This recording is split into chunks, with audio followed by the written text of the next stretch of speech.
Hello everyone, myself Vivek Kumar Singh, a student of Lakhimpur College of Veterinary Science.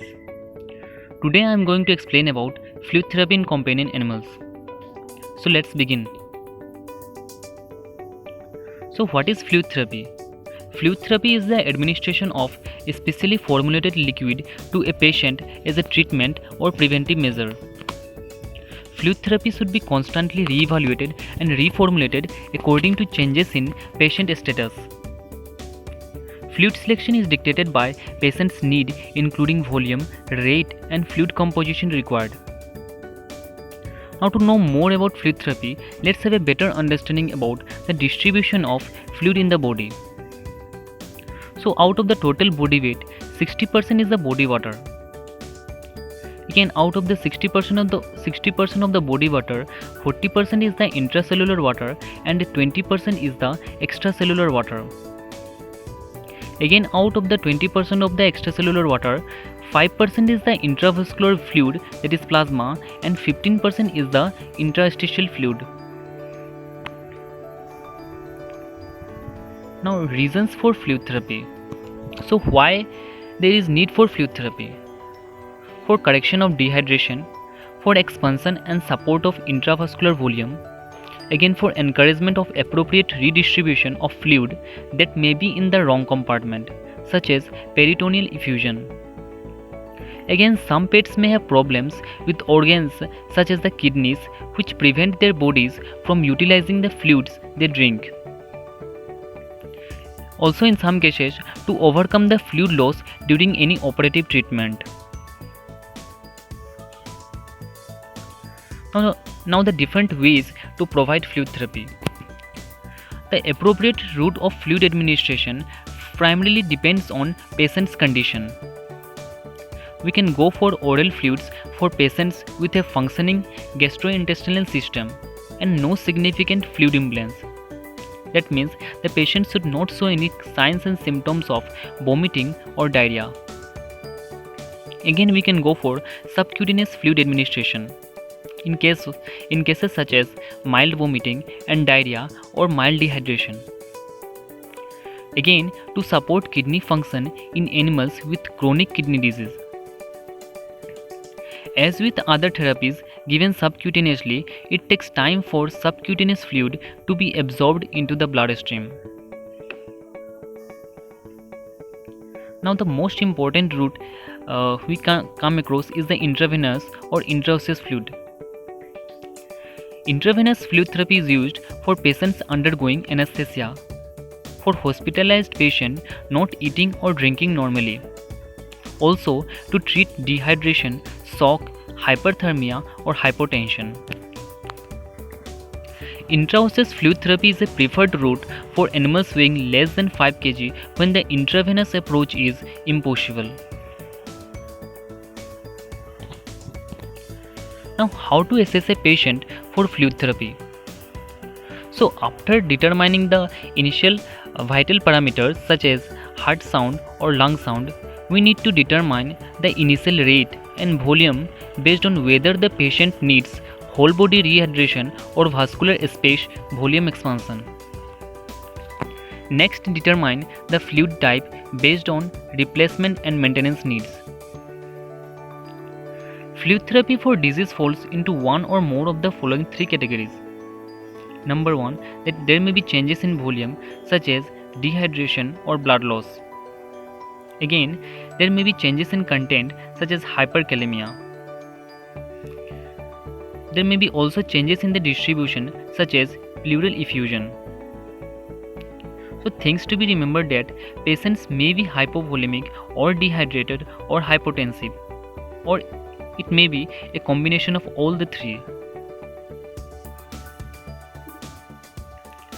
Now, coming to different types of fluid. So the fluid used in clinical practice are usually classified into colloids and crystalloids. So first, colloid. So colloids are the solution that contain large molecules that don't pass through the cell membranes. For example, Hemacil or dextran. When colloids are infused, they remain in the intravascular compartment and expand the intravascular volume. by drawing fluid from the interstitial spaces through their higher oncotic pressure. So the different types of colloids. Number 1 is the natural colloids. Natural colloids are blood products such as whole blood, packed RBC, plasma and albumin. So plasma. Plasma is a useful replacement fluid in hypovolemic animals and is suitable for patients that are hypoproteinemic or hypoalbuminic. Plasma can be used in the treatment of clotting factor deficiencies and coagulopathies at a dose rate of 10 to 15 ml per kg. Next natural colloid is the whole blood. Whole blood need to be administered in patients with thrombocytopenia and thrombocytopenia, also in induced bleeding or massive blood loss at a dose rate of 20 to 25 ml per kg. The other natural colloids are albumin. Albumin is derived from human plasma that is heated and sterilized by ultrafiltration. The administration of albumin is indicated in hypovolemia or hypovolemic shock, also in hypoproteinemia or hypoalbuminemia. Next, packed RBCs. Patients with acute anemia or persistent cardiovascular instability can be administered with packed RBCs. It has the added benefit of providing oxygen carrying capacity, helping to prevent and treat hypoxia. The dose rate of packed RBC is 10 to 15 ml per kg.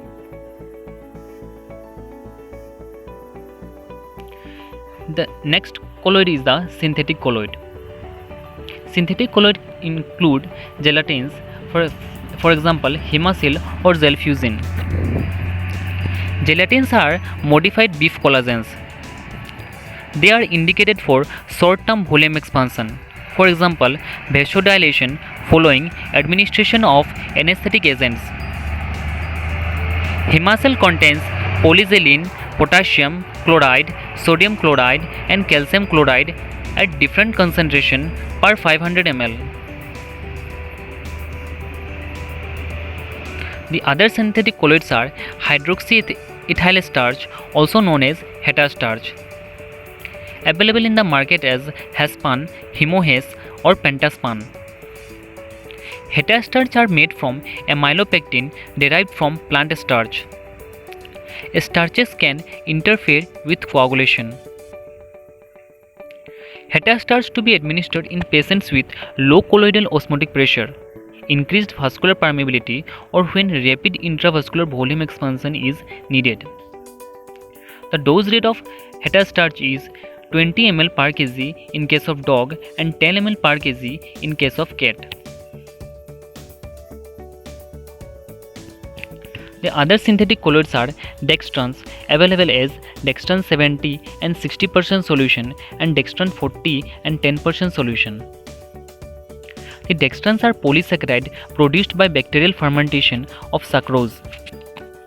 Dextran can interfere with coagulation in similar manner to starch. Next is the oxyglobin. Oxyglobin is derived from purified bovine hemoglobin. It does not contain red blood cells and it is delivered in lactate Ringer solution.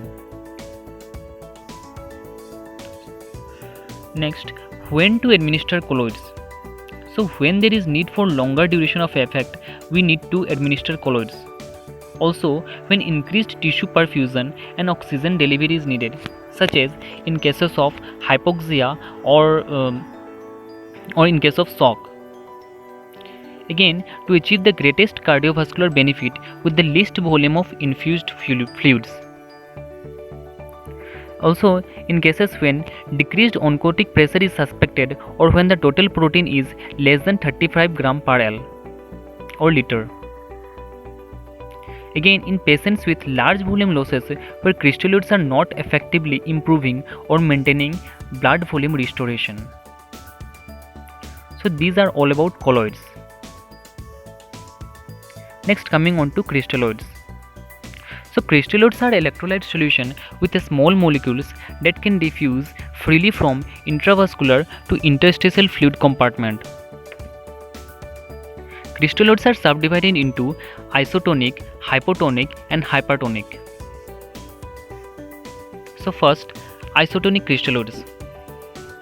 So when the concentration of the particle such as solute is similar to that of the plasma, so that it doesn't move into the cells and remain within the extracellular compartment, thus increasing intravascular volume.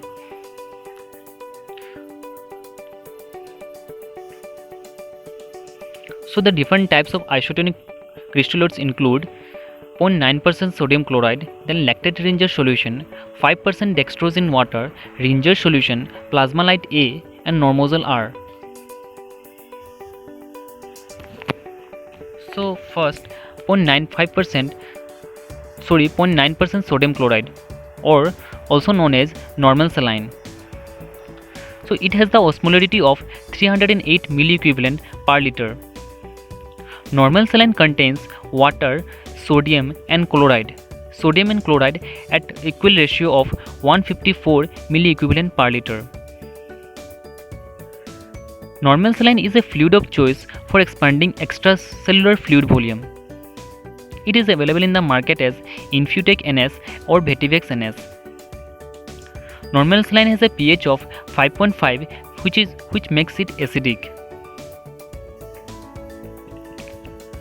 So when to use normal saline? In cases in fluid volume deficit from hemorrhage, severe vomiting or diarrhea. In cases of shock, then in hyperkalemia and hypercalcemia cases. Then metabolic alkalosis and in mild hyponatremia or hypochloremia. So normal saline should not be used for patients with pulmonary edema and renal impairment. The next isotonic crystalloid is the Ringer's lactate or Hartmann solution. It has the osmolarity of 273 milliosmol per liter. Hartmann solution is often referred to as a balanced electrolyte solution and contains sodium, chloride, potassium and calcium in addition to lactate.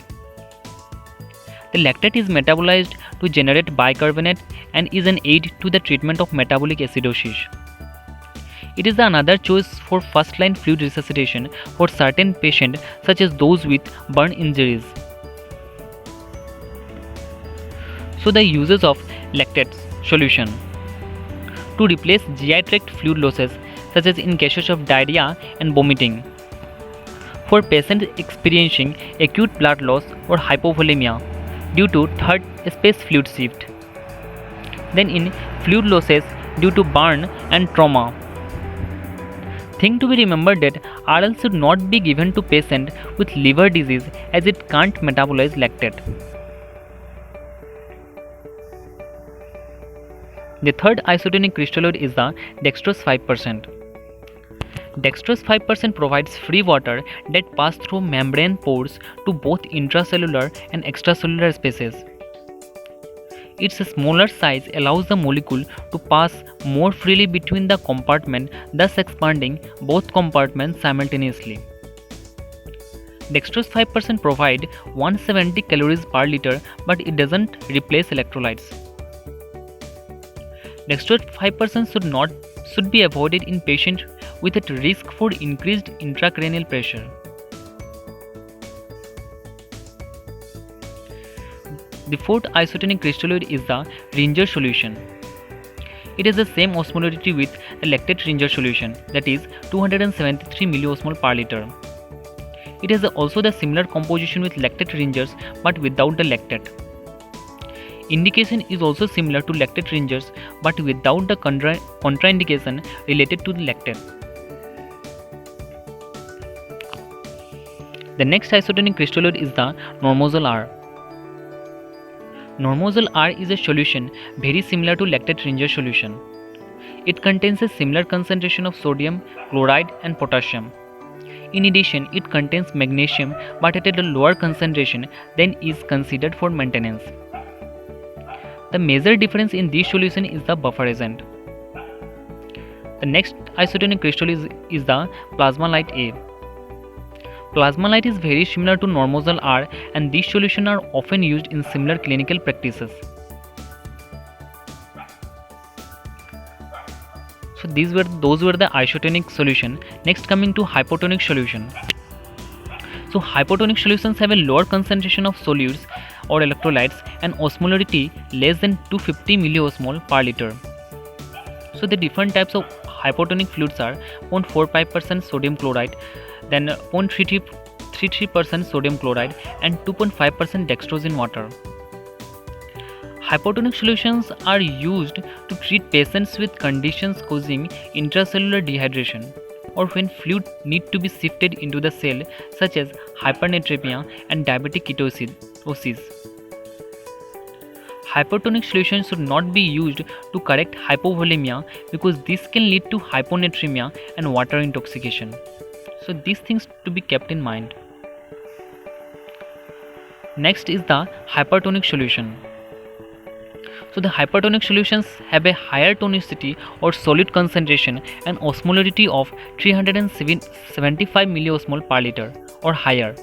For example, 3% sodium chloride, 5% dextrose with normal saline, or also known as D5NS. The osmotic pressure gradient draws out water out of the intracellular space, increasing extracellular fluid volume, so they are also known as volume expander.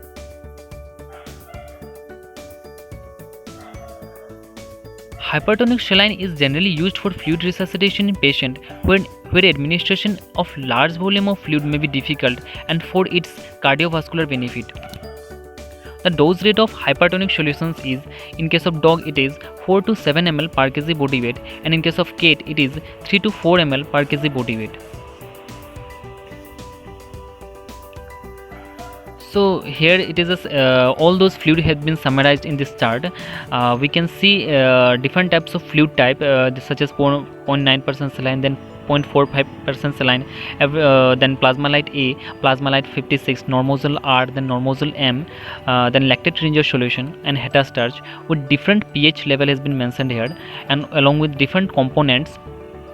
Also here osmolarity has been also been given with buffer agent.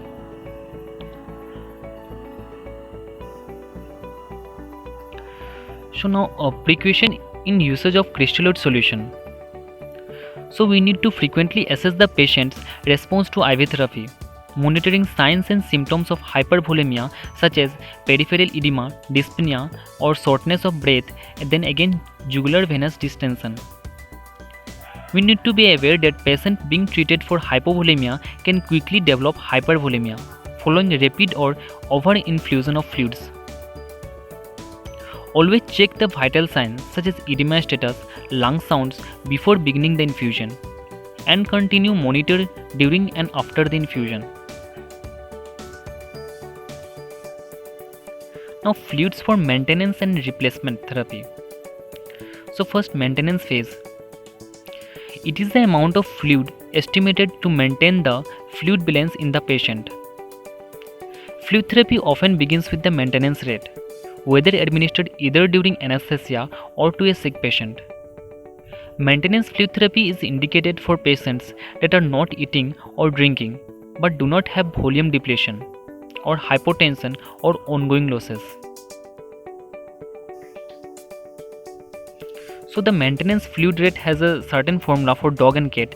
For cat it is 80 into body weight in terms of kg to the power 0.75 per 24 hour. The rule of thumb is 2 to 3 ml per kg per hour.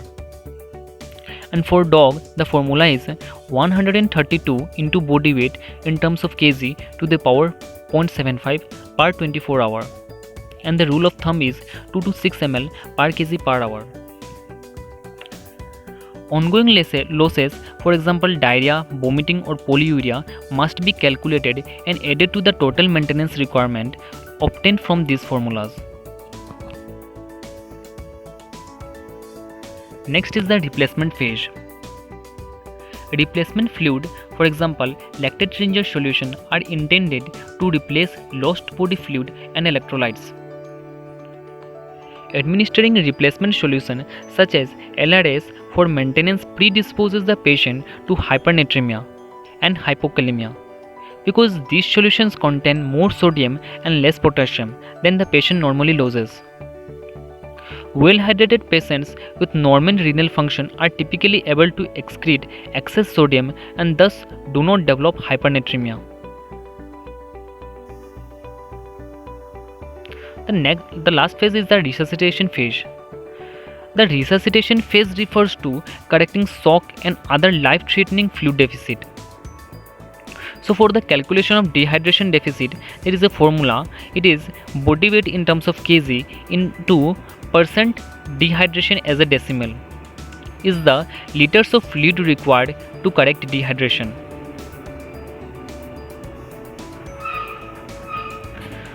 Now coming on to the fluid choices for selected disease process. So for disease like cardiac disease, we can go for low dose maintenance crystalloid such as 0.45% saline with dextrose. May require potassium and or magnesium supplementation. Then in cases for vomiting or diarrhea, we can go for replacement crystalloid such as lactate ringer solution, normazole R and plasmalite A. Then in cases of diabetic ketoacidosis, again we can go for replacement crystalloid such as lactate ringer solution, then normazole R or plasmalite A.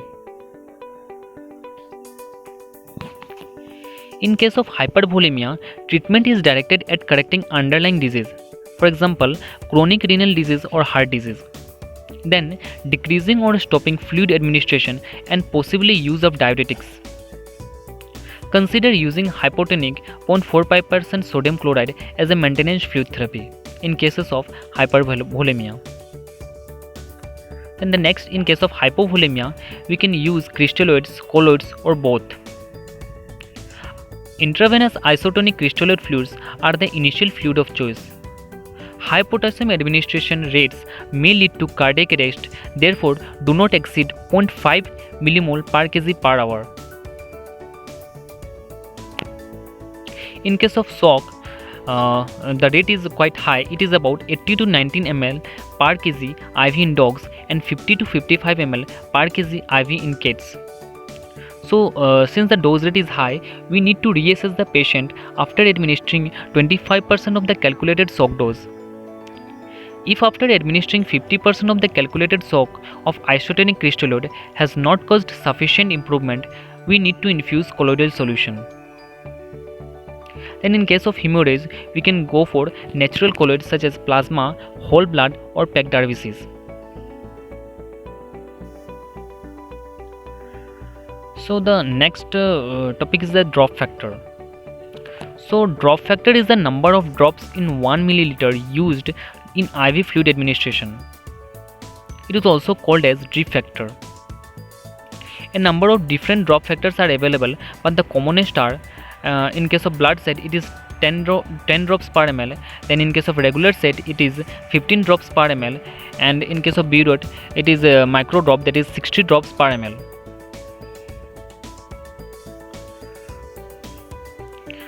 Next is the fluid during anesthesia. So the decision about whether to provide fluid during an anesthesia and the type and volume used depends on patient signalement, then physical condition and the length and the type of procedure. Current recommendations are for less than 10 ml per kg per hour to avoid adverse effects of hypervolemia. Consider starting the anesthetic procedure at 3 ml per kg per hour in cats and 5 ml per kg per hour in dogs.